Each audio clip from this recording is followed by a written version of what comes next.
किया गया, लेकिन राजस्थान में किसान के बाद सबसे पीड़ित कोई तबका है तो वो राजस्थान के बेरोजगारों का है।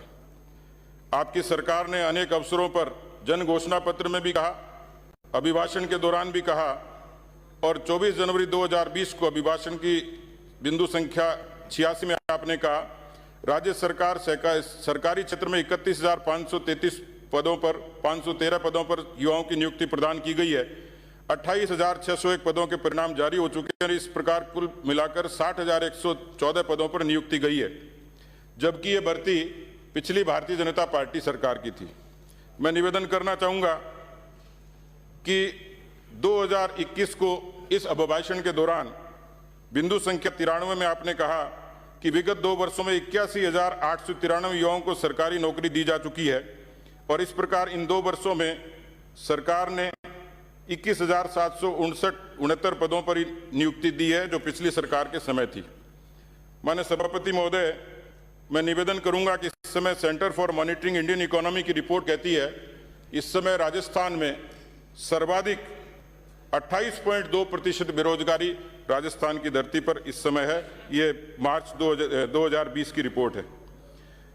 सभापति महोदय, ये दृश्य भी राजस्थान के नौजवानों ने देखा है कि परीक्षा की तैयारी करते हैं और परीक्षा का पेपर लीक हो जाता है, और पेपर तभी लीक होता है जब सरकार वीक होती है।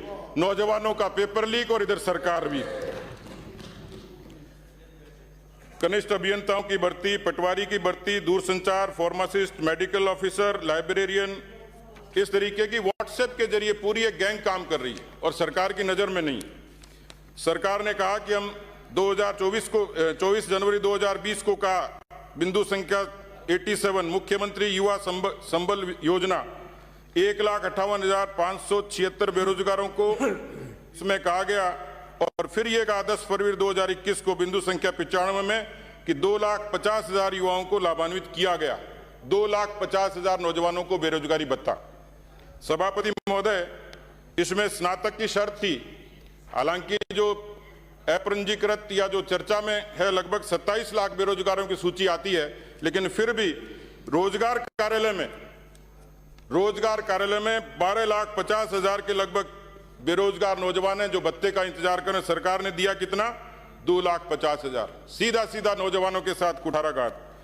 सभापति महोदय, राजस्थान के 2.5 लाख संविदा कर्मी, और आपने 17 जनवरी 2019 के अभिभाषण के बिंदु संख्या 24 में कहा संविदा कर्मियों और कार्मिकों की समस्याओं के समाधान हेतु विगत 6 माह में गत सरकार द्वारा निर्णयों की समीक्षा के लिए राज्य सरकार ने अलग अलग मंत्री स्तरीय समिति का गठन किया है, परंतु मंत्री समूह और प्रशासनिक अधिकारियों की लगभग 8 बैठकें हो चुकी हैं। अभी तक संविदा कर्मियों की पहचान और उनकी समस्याओं का निस्तारण नहीं किया जा रहा है। उनके नियमितीकरण की कोई कार्रवाई नहीं की गई। 2.5 लाख संविदा कर्मी सरकार से न्याय चाहते हैं। जो अर्जेंट टेम्परेरी बेसिस के डॉक्टर्स हैं, नर्सिंग कर्मी हैं, उनसे आपने कोरोना के कालखंड में पूरा काम लिया और उसके बाद उनको आपने लात मार दी। सभापति महोदय, सत्ता में आए हुए 26 माह हुए, क्या 34 माह में क्या सरकार फैसला करेगी? अभी बीडी कल्ला जी के नेतृत्व की कमेटी और संविदा कर्मियों के नियमितीकरण का इंतजार ही कर रही है। 26 महीने हुए। मंत्री जी ने भी कहा कमेटी की रिपोर्ट का ड्राफ्ट तैयार हो रहा है, इसको बताया नहीं जा सकता है कि इसमें क्या है। विधानसभा सत्र खत्म होने के पहले या बाद में इसकी रिपोर्ट को कमेटी में रखेंगे, और कमेटी ने अब तक 8 बैठकें कर ली। माननीय सभापति महोदय, इसी तरीके से सभापति महोदय, चूंकि मेरा नाम लिया गया है, कैबिनेट सब कमेटी के बारे में कोई चर्चा वैसे नहीं की जाती है। आपके बीजेपी के कार्यकाल में संविदा कर्मियों को भर्ती करने की कमेटी बनी थी। 5 वर्ष ने आपने क्या किया? माननीय शुरू से आने वाले माननीय सदस्य उसके अध्यक्ष थे। 5 वर्ष तक उस कमेटी ने कुछ नहीं किया। हमने तो 8 मीटिंगें कर ली है और जल्दी उसकी रिपोर्ट आ जाएगी। आने वाले